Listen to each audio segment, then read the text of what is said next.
Snow squalls are often associated with strong cold fronts and can be a wintertime weather hazard. They move in and out quickly. But how and why did they form? Meteorologist Andy Chillian is in to explain.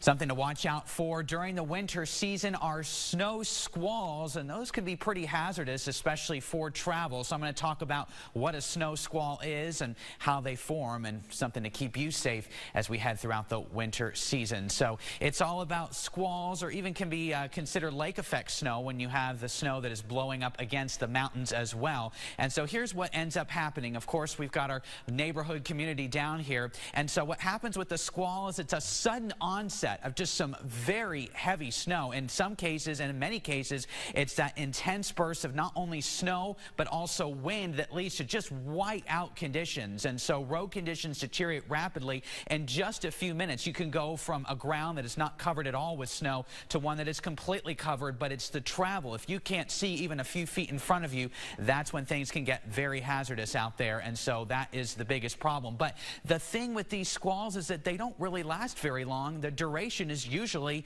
less than an hour. After that, the sun comes back out and you'll even notice some melting. So it's a quick duration, but it's one that can be hazardous due to travel conditions. And actually, just within the past few years, we have snow squall warnings that are issued by the National Weather Service. You may get those alerts on your phone or see those like you would for severe thunderstorm warnings. When you see those, it's important to be aware, and you may need to pull over to the side of the road so that you're safe out there. So what happens with these squalls that form? Well, how do they form?